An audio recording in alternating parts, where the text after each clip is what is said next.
euh, et je vous invite à prendre la parole. Merci infiniment.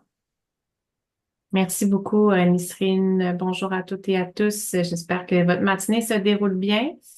Euh, Quand Nisrine m'a invité à venir partager ce moment avec vous, j'ai accepté parce qu'on dit jamais non à Nisrine. Alors, bien sûr, j'ai accepté avec plaisir.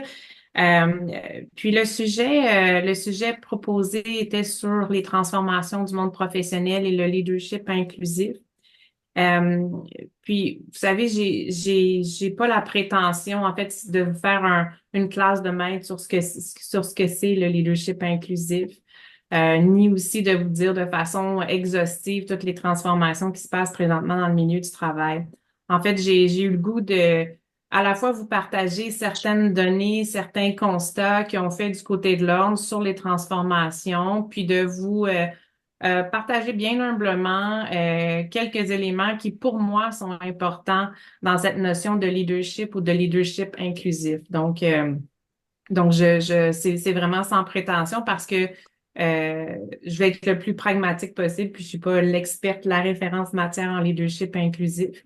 Fait que je voulais mettre la table. Fait que vraiment, ce que je vous invite à faire, puis il y a plein de choses dont je vais vous parler que vous savez déjà, que vous avez déjà lu, entendu, formation et tout ça. Fait que, mais c'est peut-être juste, peut-être de donner un petit temps d'arrêt. Hein? Ce petit temps d'arrêt, de réflexion-là, de prendre un peu de perspective sur votre rôle comme leader et tout ça, et de voir comment vous jouez les bons coups, qu'est-ce qui change, un peu de venir normaliser aussi parfois certaines questions qu'on a comme gestionnaire. Fait que c'est l'invitation que je vous fais et tout ça est fait sans prétention. Je suis un mauvais juge du temps, fait que je vais essayer je sais pas si j'ai trop passé, mais j'aimerais ça qu'on ait une portion d'échange par la suite de questions et tout ça. Fait que je vais essayer d'être disciplinée pour qu'on puisse avoir cette opportunité-là. Donc, si ça vous va, ça sera, je me lance.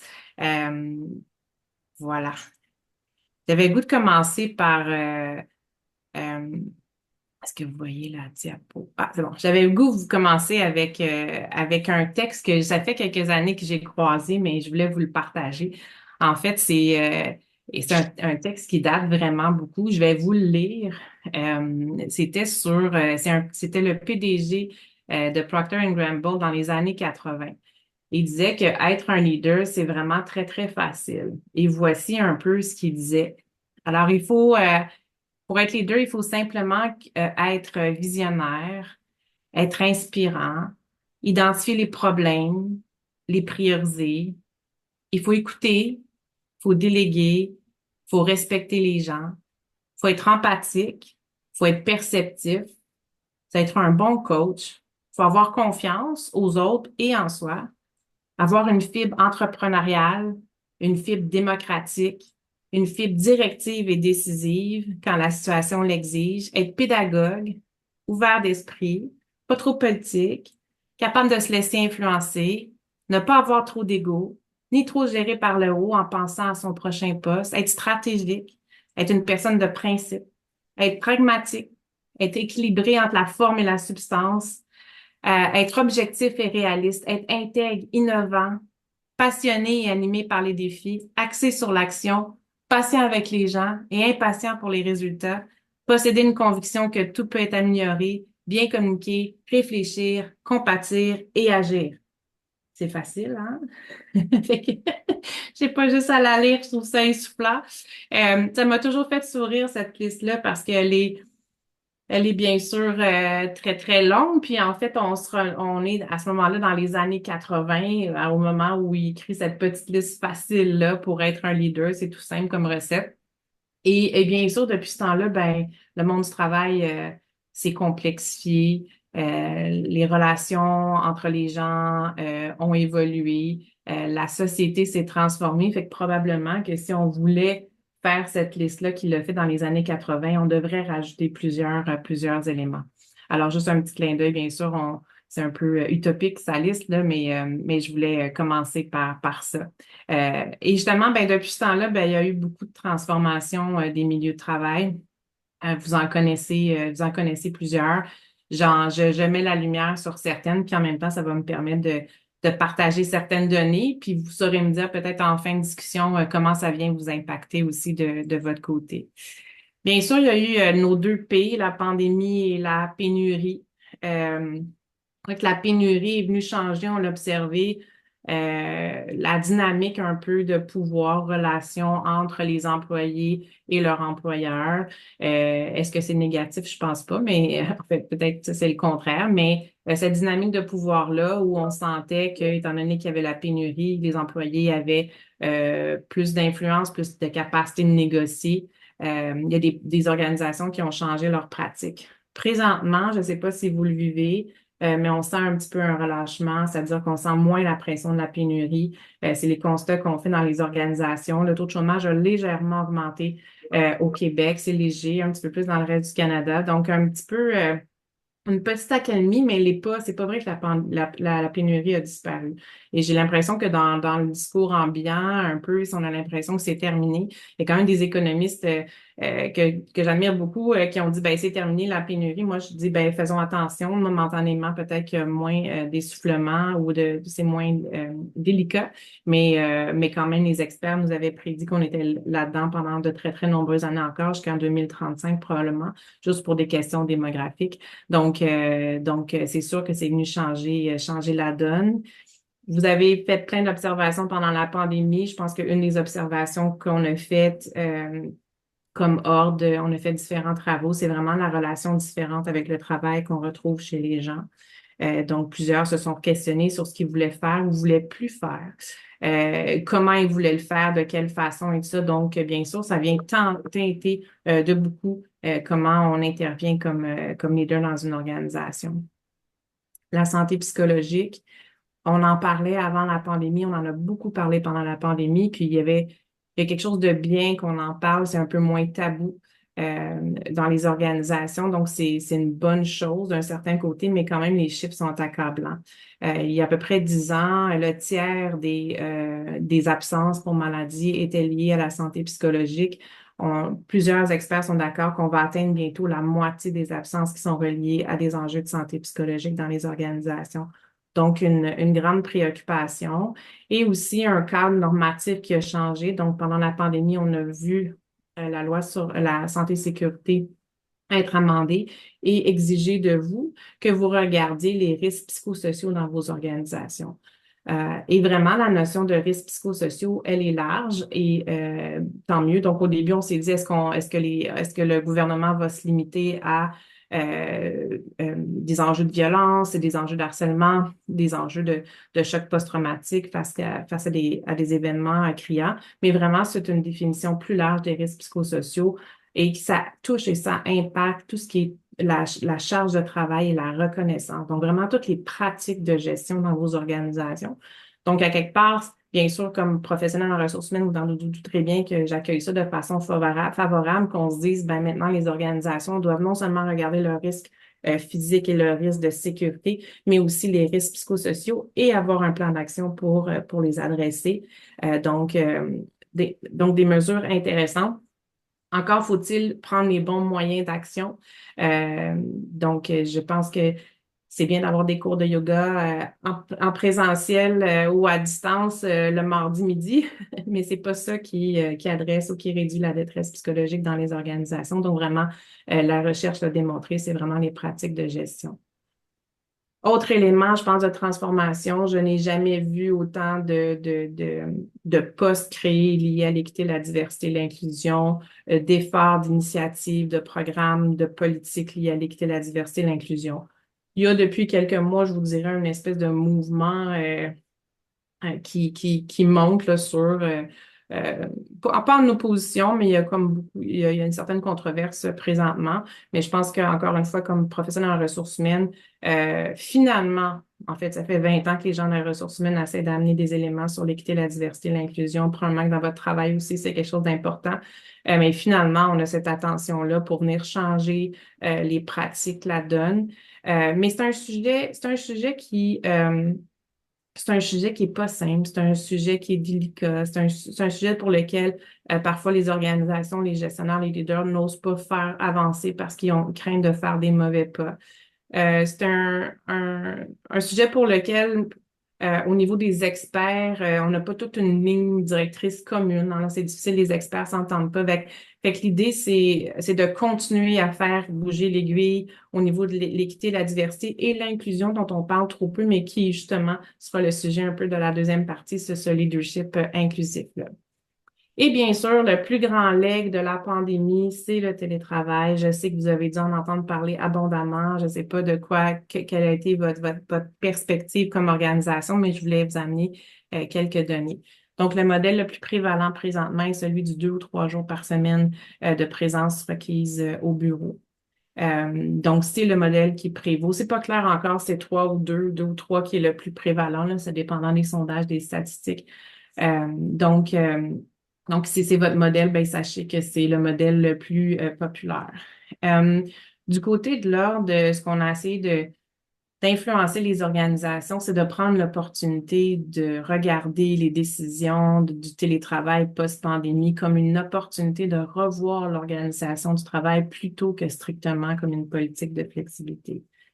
C'est notre constat que la plupart des organisations se disent, OK, jusqu'à combien de jours par semaine c'est correct qu'ils viennent pas au bureau, puis tu sais, et bien sûr, il y a des attentes des employés sur la flexibilité, c'est hyper important, vous le savez, vous l'entendez, des gens vous rencontrez, des organisations, donc c'est important la flexibilité, mais c'est une opportunité tristement manqué par beaucoup d'organisations de revoir l'organisation du travail plutôt que juste regarder ça en termes de flexibilité. Concrètement, qu'est-ce que ça veut dire, les organisations qui ont embrassé ce modèle-là?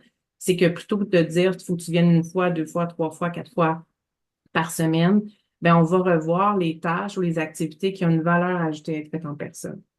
Et c'est sur la base de ces tâches et de ces activités-là qui sont plus performantes en personne qu'on requiert, qu'on demande aux gens de se présenter au bureau. Ça vient un peu régler la problématique parce qu'encore, tout sondage confondu, la majorité des gens qui ont télétravaillé souhaiteraient pouvoir travailler d'où ils veulent, quand ils veulent. C'est la majorité des gens. Il y a des gens qui veulent retourner au bureau, mais quand même, la majorité voudrait avoir cette pleine attitude-là. Donc, ça vient régler la problématique qu'ont encore les organisations. C'est pas un vieux sujet. Je sais que ça fait longtemps qu'on en parle, mais c'est encore très présent. Il y a beaucoup d'organisations qui nous disent, vous savez quoi, on va encore faire des changements de notre politique. Donc, ça règle le problème. Si on dit, tu viens au bureau quand, par exemple, je vais vous donner l'exemple de l'ordre, c'est notre modèle. Donc, à l'ordre, on a déterminé les activités ou les tâches qui ont une valeur ajoutée à être faites en personne. On travaille beaucoup par projet. Et un lancement de projet, pour nous, ça se fait en personne. Donc, pas en hybride, ça se fait en personne. Donc, si je suis dans une équipe projet et il y a un lancement de projet cette semaine, je devrais aller au bureau. Donc, on identifie une liste de tâches, les évaluations de rendement, par exemple, se font en personne, un post-mortem. Donc, on a vraiment une liste de projets ou d'activités qui se font en personne. Et donc, ça veut dire que j'ai des gens dans mon équipe, une semaine, doivent venir 1 fois au bureau. La semaine prochaine, ils ne sont pas obligés de venir au bureau. Peut-être la semaine d'après, ils viennent 2 ou 3 fois. Donc, c'est moins simple à expliquer que de dire de 2 jours semaine, mais ça vient régler le problème des gens qui se disent, ben, je m'en vais au bureau, puis je suis assis derrière mon ordinateur et je fais exactement ce que j'aurais pu faire à la maison alors que c'est ce que je prépare. Donc, on a certaines données aussi de recherche qui nous disent que c'est des modèles qui ont peut-être plus de chances de traverser le temps. Je vous partage quelque chose. C'était le congrès de l'ordre de la semaine dernière. Je ne sais pas si certains d'entre vous étiez là, mais une de nos conférencières était Sonia Lupien. Et je ne sais pas si vous avez lu son livre, mais c'est vraiment intéressant sur la gestion du stress. Ce qu'elle disait par rapport au télétravail, c'est le discours, c'est pas est-ce que c'est mieux d'être en personne ou à distance? Est-ce que ça diminue le stress d'être en personne? Être à distance, c'est moins stressant. Je reste chez nous en mode déjà. En fait, la science vient de découvrir que c'est beaucoup ce qui nous cause du stress dans l'organisation, au travail. C'est vraiment le fait qu'on a une attention qui est fragmentée. Donc, on est toujours distrait, interrompu, des gens qui viennent nous voir, nous appeler, des courriels, des plateformes de collaboration, des textos et tout ça.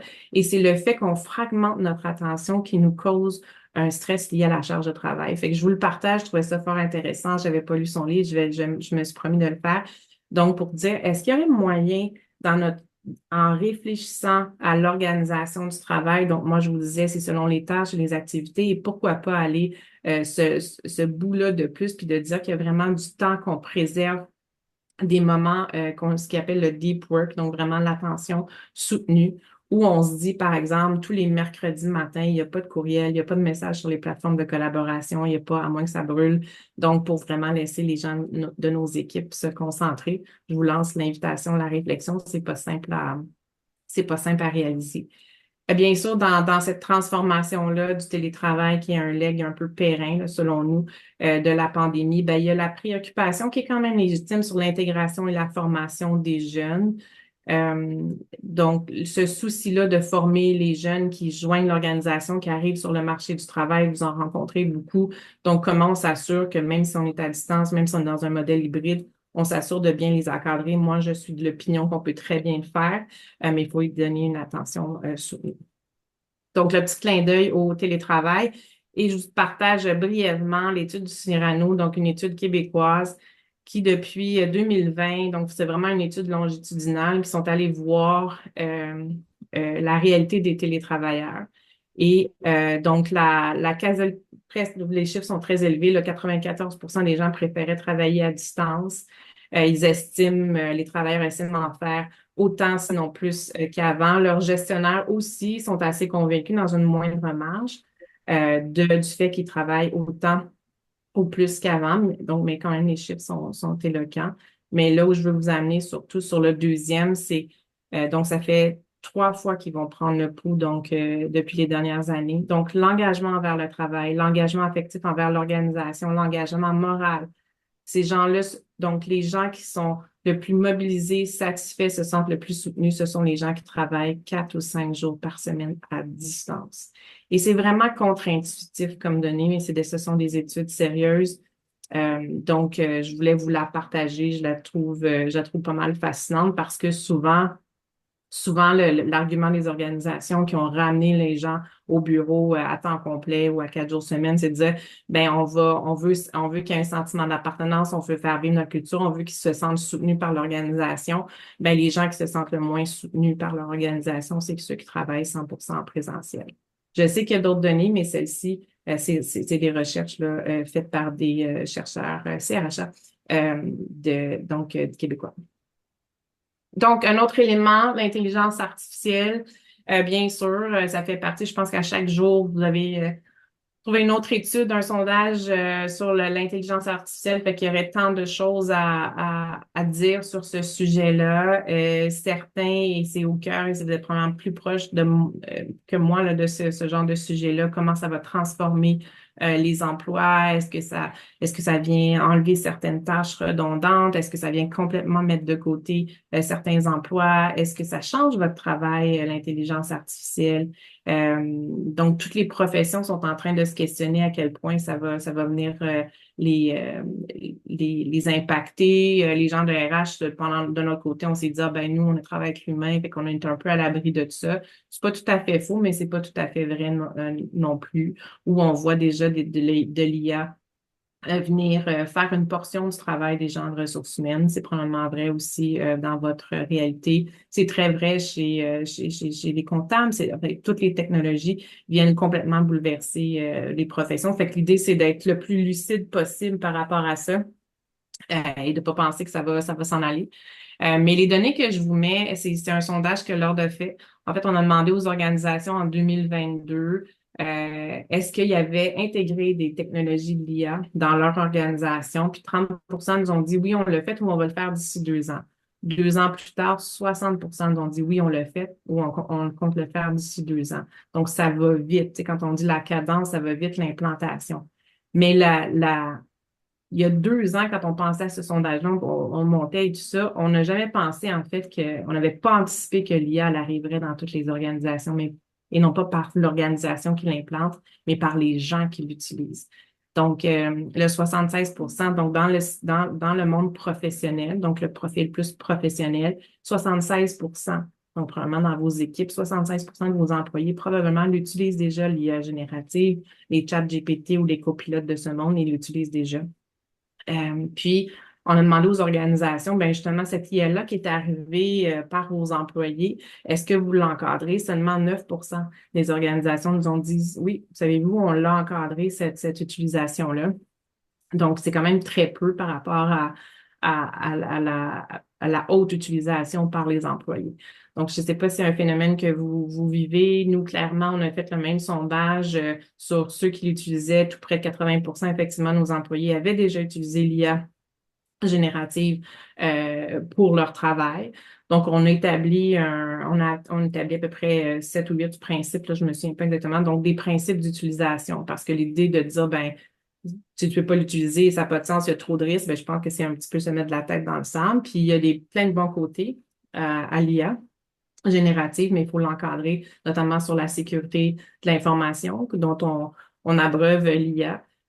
Puis aussi s'assurer que le jugement professionnel demeure, qu'on ne fait pas du copier-coller, bien sûr, donc on valide tout ça, fait que donc d'encadrer ça, donc c'est des principes. Nous, on a monté ces principes-là, on en a parlé en équipe, on les a écrits, on les a partagés et on continue à former nos gens sur comment bien l'utiliser pour que ça soit le plus optimal possible.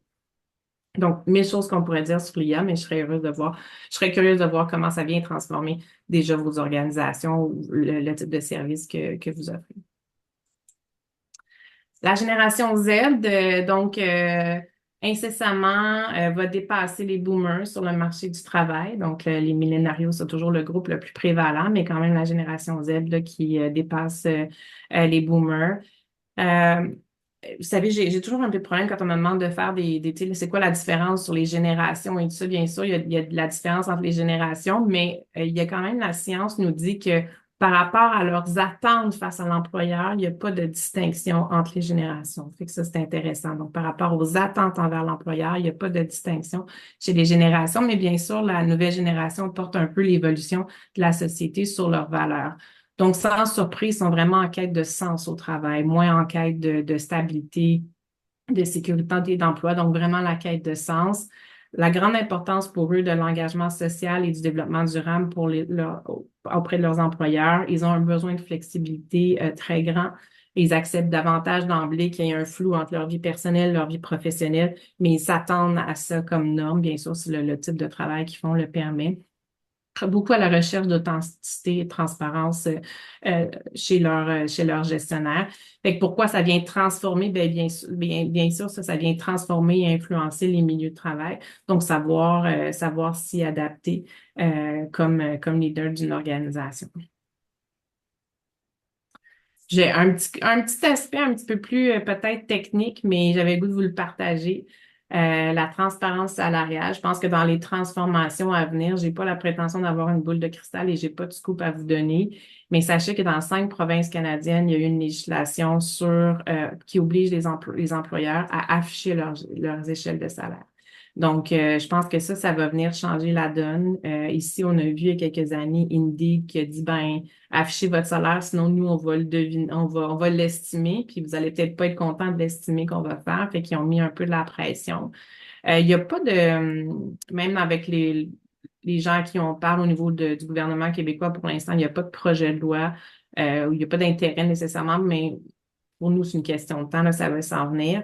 Donc c'est important de s'y préparer parce que on se lève pas un matin en disant on fait de la transparence salariale. Donc, si vous êtes dans un milieu très clair avec des échelles gouvernementales qui sont publiées, ça changera pas votre vie. Mais les gens que vous accompagnez, que vous croisez, c'est peut-être pas leur réalité. Et comme organisation, ben faut bien faire les choses avant de passer à la transparence salariale, qui est encore une fois pas la transparence du salaire d'un individu, mais souvent des échelles de salaire. Et justement, on parlait des jeunes. Une donnée intéressante dans un sondage il y a quelques mois, le quart d'entre eux, des moins de 35 ans, nous ont dit, j'ai quitté un emploi où j'ai décroché d'un processus de sélection par manque de transparence salariale.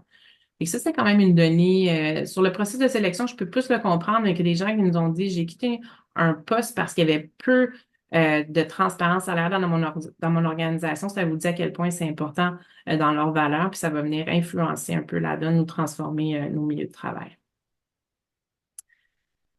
Donc voilà, j'aurais probablement pu parler de plein d'autres transformations, vous en voyez d'autres, mais c'est un petit clin d'œil que je voulais faire à ce qui se passe présentement, ce qu'on observe, ce qui se passe avec quelques données euh, dans les milieux de travail.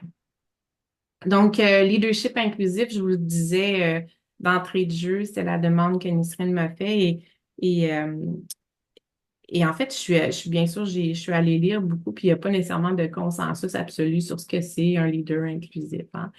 Euh, puis, euh, puis à quelque part, ben, je pense que c'est intéressant comme vocable. Tu sais, on est encore beaucoup je pense que c'est le prochain vocable du leadership. On est encore beaucoup sur le leadership bienveillant. On a eu le leader serviteur avant. Donc, il y a quelque chose dans cette notion-là d'un leadership qui est proche des gens euh, euh, depuis quelques années, qui évolue. Donc mon optique, c'est pas vous faire un cours sur ce qu'est le leadership inclusif. J'ai lu le Harvard Business Review, j'ai vu des travaux qui ont été faits au Québec et tout ça. Puis il y avait comme des ingrédients, fait que c'est pas la science qui va vous parler là, c'est Manon qui vous parle sur comme moi sur les choses sur lesquelles j'accroche sur le leadership inclusif. C'est donc un espèce d'ingrédient de base auquel je crois. Fait qu'il y a un peu d'opinion là-dedans. Euh, donc, tout d'abord, tu sais, quand on se demande, tu sais, c'est quoi le leadership inclusif? En fait, la façon que je le prends, moi, c'est qu'est-ce que ça prend pour que les gens se sentent inclus au sein d'une organisation? Qu'est-ce qui doit arriver pour que ça arrive? Donc, la notion d'inclusivité, pour moi, dépasse bien sûr toutes les questions qui sont propres à des groupes sous-représentés. Donc, oui, tout le monde, c'est important. Donc, c'est vraiment tout le monde important. Donc, comment moi, je me sens inclus dans cette organisation-là, peu importe, euh, peu importe ce qui me décrit comme individu. C'est sûr que ça prend des politiques, hein, ça prend des programmes qui sont portés par les RH parfois ou par l'organisation comme telle. Mais je pense que la conclusion de beaucoup, c'était encore une fois, d'où mon entrée en matière, c'est encore une fois beaucoup porté par le leader ou le gestionnaire, c'est le sentiment d'inclusion. Ce n'est pas que cette personne-là parce qu'il faut que ça vive dans l'organisation, mais il y avait quand même un point d'ancrage important selon la recherche, encore une fois, sur l'importance, l'influence du leader ou du gestionnaire. Donc, c'est à rajouter à notre liste d'entrée. Euh, et un des premiers éléments, bien sûr, c'est la confiance. Puis, j'aime beaucoup le triangle de confiance de Francis Frey qui remet un peu les trois ingrédients, ce triangle-là de la confiance. Un, probablement dans l'authenticité. Donc, est-ce que les gens qui nous croisent, est-ce que les gens dans notre équipe, est-ce que nos collègues ont accès à qui on est vraiment? Fait que, tu sais, est-ce qu'ils ont cet accès-là, mais quand on sait qui on est vraiment, ben c'est parce qu'on est capable d'avoir une espèce de conscience de soi. On est conscient de ses forces, on est conscient de ses limites, on est conscient de ses biais par rapport aux autres. On sait quel piton faut pas peser, comme qu'est-ce qui nous dérange plus que d'autres. Fait que cette conscience de soi-là, puis après ça, ben, c'est d'être suffisamment confiant en soi, avoir une dose d'humilité pour pouvoir agir avec authenticité puis donner cet accès-là aux autres. Puis, ça semble probablement une évidence quand on le dit comme ça, mais moi, j'ai, je pense que c'est un des grands défis que je vois avec les gens de mon équipe de direction où ils se disent jusqu'à quel point c'est sain de montrer cette vulnérabilité-là, cette humilité-là, jusqu'à quel point je peux me permettre d'être authentique avec les gens de mon équipe, parce que la ligne, elle n'est pas toujours si simple à tracer. Mais ça fait partie, c'est un ingrédient de confiance important. Parce que quand on parle de confiance, je pense qu'on met plus sur l'empathie. Donc, on a parlé d'empathie, de bienveillance et tout ça. Donc, on est beaucoup sur euh, la présence à l'autre, l'écoute active. Fait que souvent, sur la confiance, on dit, ben, tu sais, si tu as ce genre de comportement-là, ben, tu vas créer de la confiance. Mais le bout de l'authenticité est absolument essentiel. Et aussi la logique, puis nos décisions, puis notre raisonnement, il faut qu'il soit rigoureux, puis il faut qu'il soit clair et clairement communiqué. Donc, ça ne peut pas être qu'au niveau de la relation, puis ça ne peut pas être qu'au niveau de comment je suis présent à l'autre. C'est l'accès à moi, mais c'est aussi sur la qualité de mes décisions, la qualité de mon raisonnement. Je pense que souvent dans mes réflexions ou quand je me remets en question, je fais ça une couple de fois par année, euh, ou plus souvent, euh, tu sais, c'est dire, est-ce que je crée un environnement, est-ce que je suis constante dans mes décisions comme gestionnaire? Est-ce que dans une situation donnée, la même situation qui revient, ma décision, elle est la même parce que je pense que pour créer de la confiance, il faut un petit peu créer cette prévisibilité-là. Tu peux pas, comme gestionnaire, arriver et réagir tout le temps différemment au même genre de situation. Donc, ces tensions-là entre ces trois éléments du triangle de Francis Frey je pense, qui génèrent cette confiance-là et que j'essaie de retenir aussi parfois. Parfois, on mise beaucoup sur la logique. Tu sais, voici mon raisonnement, il est béton, mais à travers tout ça, j'ai peut-être pas démontré mon authenticité, fait que je peux pas nécessairement générer le même niveau de confiance. L'autre ingrédient au niveau du leadership authentique, en fait, puis moi, me fait souvent du bien de me recentrer là-dessus. Et je l'utilise pour plein d'éléments, mais c'est de revenir aux besoins fondamentaux de l'humain. Fait que ça semble peut-être de base, mais tu sais, vous savez, des fois, tu sais, en niveau de l'attraction, la rétention, les organisations sont super créatives, puis tu sais, c'est très bien tout ça. Mais je pense que fondamentalement, de se ramener comme gestionnaire aussi ou comme leader à se rappeler des besoins fondamentaux de tout le monde, c'est le lien social, le sentiment d'appartenance. Est-ce qu'on est capable, est-ce qu'on crée par nos actions, nos façons de faire, nos mécanismes de coordination, nos processus. Est-ce qu'on crée ce sentiment d'appartenance-là chez les gens? Est-ce qu'on donne de l'autonomie? Est-ce qu'on donne l'autonomie, les pouvoirs de décision qui vont avec? Ou est-ce que parfois, pour plein de bonnes ou mauvaises raisons, on ne laisse pas toute la part d'autonomie euh, que les gens recherchent dans leur emploi. Puis au niveau de la compétence, la même chose. Ça va au-delà de développer les compétences, mais c'est s'assurer que chacun utilise pleinement ses compétences dans son poste et est reconnu pour ses compétences-là. Je pense que quand on s'ancre dans ces besoins fondamentaux-là, puis l'espèce de test de gestionnaire, est-ce qu'on s'attarde à ça? Est-ce que ce qui est important pour nous génère le sentiment d'appartenance, laisse l'autonomie, reconnaît les compétences ou bien sûr développe la compétence, je vais vous en parler tantôt. Je pense que le reste devient un petit peu des artifices, hein? Tant que ça est présent, ben c'est sûr que ça va créer de la motivation. En fait, la théorie de l'autodétermination, vous la connaissez probablement, mais c'est beaucoup de dire, ben la motivation ne vient pas sur des éléments qui sont extrinsèques, mais vraiment de l'interne et c'est de combler ces besoins fondamentaux qui font que les gens vont, par exemple, choisir de rester chez vous. C'est plus difficile de leur faire le pitch de vente que c'est comme ça chez vous quand vous essayez de les attirer dans votre équipe, mais c'est souvent ce qui fait que les gens restent, c'est ce qui fait que les gens parlent de vous positivement comme employeur, c'est si ces besoins fondamentaux-là sont comblés. Vous savez, je fais un clin d'œil à la pandémie, on avait fait un sondage en 2020, fin de l'année 2020, puis il y avait plus du tiers des organisations qui avaient instauré des mécanismes de surveillance des ordinateurs de leurs gens qui étaient en télétravail. Donc, on voulait s'assurer que vous étiez présent, que votre souris bougeait, et tout ça. Donc, le tiers quand même des organisations se sont procurées ce genre de technologie-là. Et l'impact désastreux que ça a eu sur le sentiment de compétence, le sentiment d'appartenance, le message qui est envoyé est épouvantable. Mais je pense que le réflexe de beaucoup d'organisations, bien sûr, on ne peut pas parler de toutes vos organisations sont différentes, puis tous les employeurs au Québec sont très différents, mais euh, dans l'optique peut-être d'attraper le faible pourcentage qui devait abuser du fait qu'il était à la maison pour faire autre chose, ben, on a un impact, vous devenez très, très négatif sur la mobilisation, sur la motivation, sur le goût des gens de rester dans une organisation comme ça parce que le message qu'on leur envoyait, c'est je te fais pas confiance.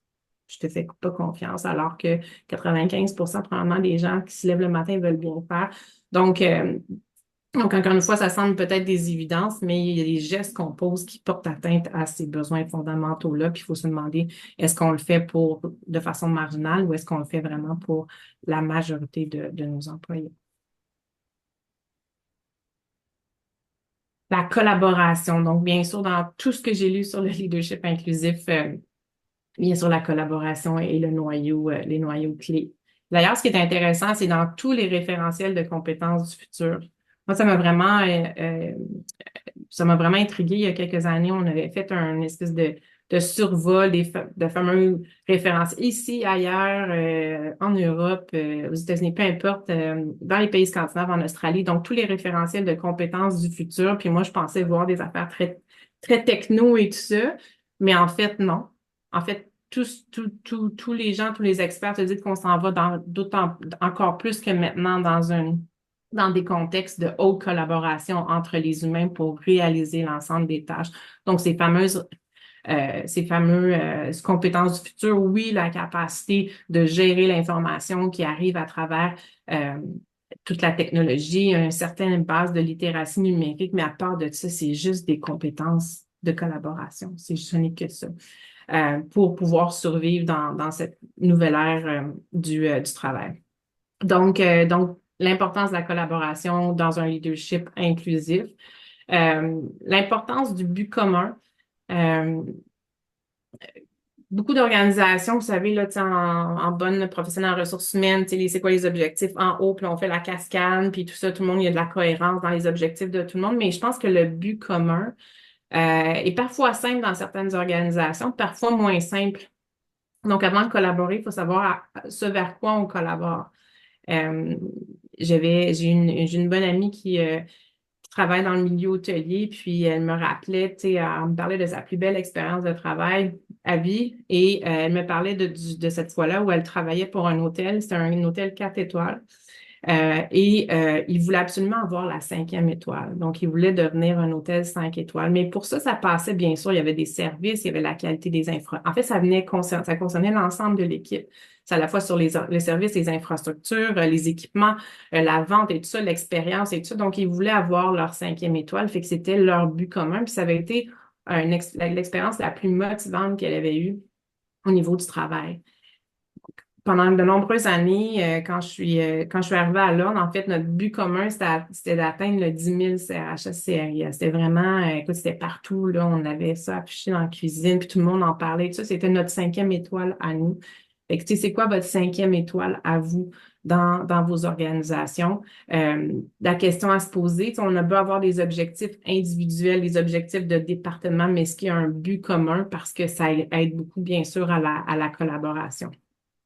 Euh, Au niveau de la collaboration, il y a 1000 façons de l'aborder. Je vous dirais et c'est là-dessus que je voulais vous partager un petit peu ce qu'on a fait à l'ordre dans les dernières années. On a vraiment embrassé un modèle agile, pas nécessairement tu sais, toute la espèce de cadre sur l'agilité en gestion de projet. Fait que oui, on s'est inspiré de ça, mais on l'a mis à notre main, là. Donc vraiment sur l'agilité. Puis notre objectif, ça a été de créer de l'imputabilité, descendre les centres de pouvoir, laisser les équipes projets prendre leurs décisions, bien sûr avec un cadre déterminé. Et ça a été, on a fait toute cette approche-là vraiment pour rehausser la collaboration. Donc, on n'a pas fait parce qu'on avait des enjeux, que ça allait mal, qu'il fallait faire plus d'argent. C'était pas ça du tout. C'était vraiment pour rehausser la collaboration parce que dans ma petite équipe, on est 75 à l'heure, mais dans cette petite équipe-là, vivaient quand même des silos. Et on a vraiment essayé de chercher à casser ces silos-là puis s'assurer que la collaboration, elle était inter-équipe. Et c'est vraiment les équipes de projet multidisciplinaires qui nous ont permis de créer ces environnements de collaboration, mais avec une imputabilité plus grande. Petite anecdote, quand on a fait un des premiers, un des premiers Kaizen, on s'est rendu compte que pour envoyer un courriel au CRHA, je ne sais pas s'il y en a parmi vous, mais envoyer un courriel au CRHA, il y avait 8 niveaux d'approbation. Fait que vous comprenez bien que la première personne qui écrivait le courriel, elle mettait pas trop d'efforts là-dessus.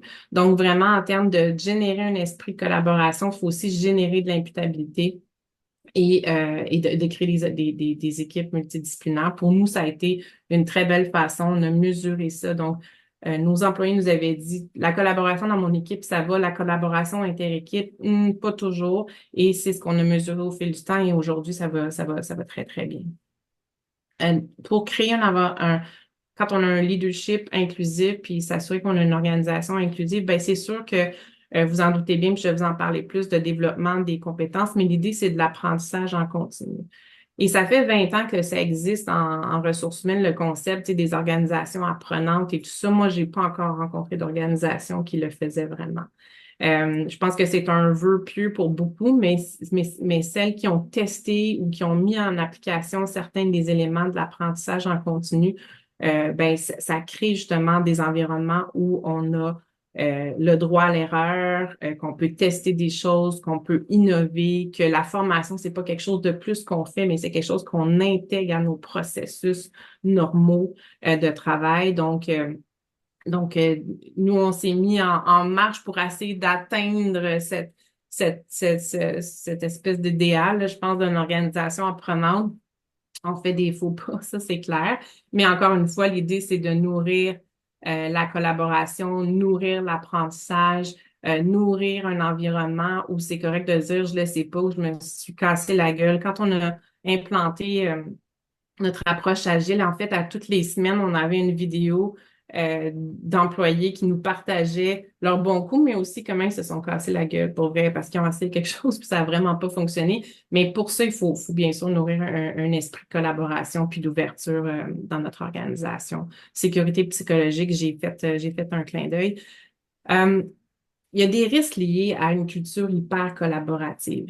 Et certaines recherches viennent faire état que dans les environnements plus féminins, donc la profession RH, c'est très féminin, de vos côtés probablement aussi, là, je connais pas les statistiques, mais dans les environnements plus féminins, les femmes ont à cœur cette collaboration-là davantage que les hommes. C'est pour moi qui dis, c'est la science, mais en prennent aussi le poids de la collaboration. Et dans les environnements très féminins, il y a peut-être un risque d'aller dans une culture hyper collaborative et ça veut dire les manifestations de tout ça, c'est ce que j'appelle la réunionnite.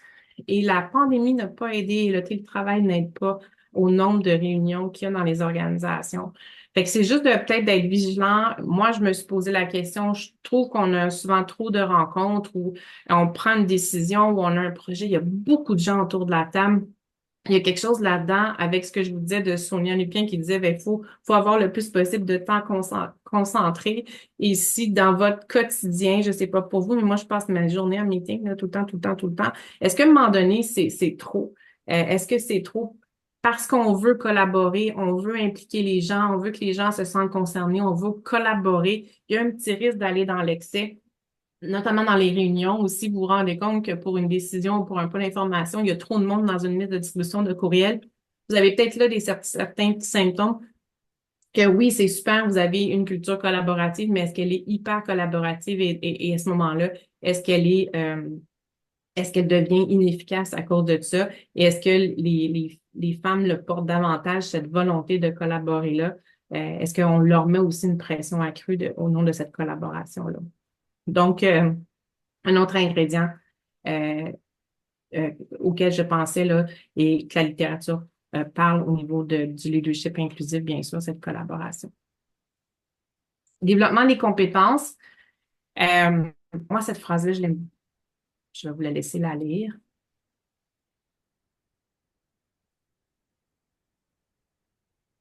Puis vous pourriez même la relire.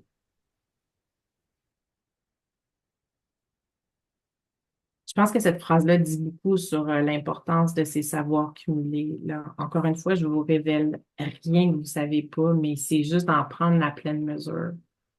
Euh, est-ce que comme organisation, est-ce que comme gestionnaire, est-ce qu'on investit assez dans le développement des compétences des gens, des membres de votre équipe?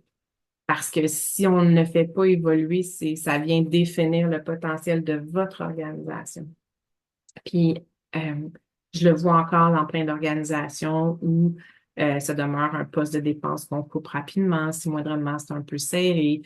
On le voit toujours aussi quelque chose de plus qu'on doit faire, alors qu'il y a plein d'expériences ou de savoirs qu'on peut partager de façon plus, je vous le disais tantôt, plus organique dans le quotidien. Mais quelques données qui dépassent mon opinion. Donc, c'est le résultat d'un sondage qu'on a fait. Donc, les organisations, ils ont dit oui, oui, c'est vraiment super important de développer les compétences relationnelles, les compétences managériales et stratégiques, mais dans les faits. Donc, la deuxième colonne, c'est qui l'a vraiment développé. Fait qu'on sait que c'est important, On lit tous les référentiels de compétences du futur, ils nous disent tous que c'est bien important, mais est-ce qu'on le fait vraiment? Une autre donnée intéressante, donc les professionnels, les cadres, c'est eux qu'on forme davantage dans les organisations et moins les gens administratifs, les gens des ventes, les gens de la production. Quand même, le pourcentage, l'écart, il est grand. Et on le sait avec tu sais, ce qui s'en vient, les transformations et tout ça, il faut s'assurer qu'on développe les compétences de tout le monde et non pas que des gestionnaires. Oui, c'est super important et des gens du type professionnel qui déjà ont par réflexe professionnel plus la volonté de se former d'eux-mêmes. Alors, il ne faut pas laisser derrière les gens des autres secteurs. La plupart des organisations, ils ont dit, ben, j'ai pas de temps. C'est dur de libérer les travailleurs, j'ai pas assez d'argent. Tu sais, il faudrait que j'aie quelqu'un qui s'en occupe. C'est pas toutes les organisations, bien sûr, qui ont des gens pour s'en occuper. Puis, on n'a pas d'expertise pour se former entre nous. Fait que ça, c'est ce qu'ils nous ont dit pourquoi ils ne le faisaient pas. Mais si on retournait à la première phrase, ils disaient, ben, les compétences, l'expérience définit ton organisation puis son potentiel. Ben, je pense que si on y croit vraiment, ben, ces éléments-là, ben, on pourrait les mettre de côté pour vraiment réaliser ça. Et toujours dans une optique de dire, et s'il y a une constante qui est restée, vous savez, avant la pandémie, quand on demandait aux gens pourquoi ils restent pour une organisation, le salaire était jamais dans le top 5. Pandémie, pénurie, le salaire est revenu très, très important, mais la seule constante qu'il y a, qui est de plus en plus forte au fil du temps, c'est vraiment, est-ce que mon employeur me développe? Est-ce qu'on développe mes compétences? Et je vous ramène aux besoins fondamentaux des gens, les besoins de compétences. Les gens sont conscients aujourd'hui aussi du fait que leurs compétences ont une durée de vie plus restreinte et donc l'importance de se développer pour assurer leur employabilité. Je sais que je prêche à des convertis, donc bien sûr, très important à ce niveau-là.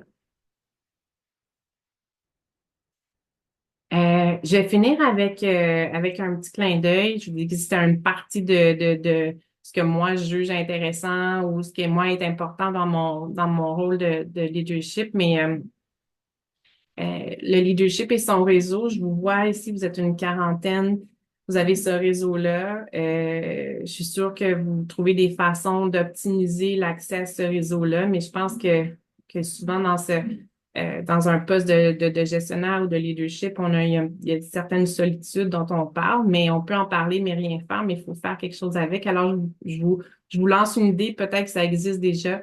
Euh, euh, J'aurais pu poser la question à Nisrine, mais moi, ce que je trouve le plus rassurant dans mon rôle à la direction, c'est quand je parle à d'autres directeurs d'autres professionnels. Mon Dieu, que ça me fait du bien, tu sais. Fait que ça me fait du bien parce que ça vient un peu, tu sais, normaliser qu'est-ce que je vis, puis je suis pas tout seul et tout ça, puis comment ça m'aide à gérer mon stress. Puis premièrement, vous le faites entre vous, puis tant mieux.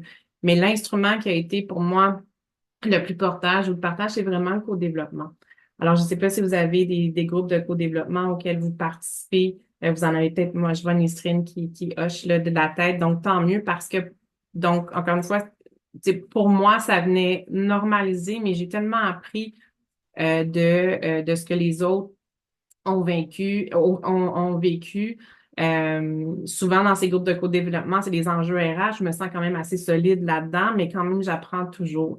Fait que si jamais vous avez jamais participé à un groupe de co-dev, je vous invite à le créer. C'est l'affaire la plus simple à faire, à mettre en place. Ça coûte rien, mais ça prend un engagement de temps.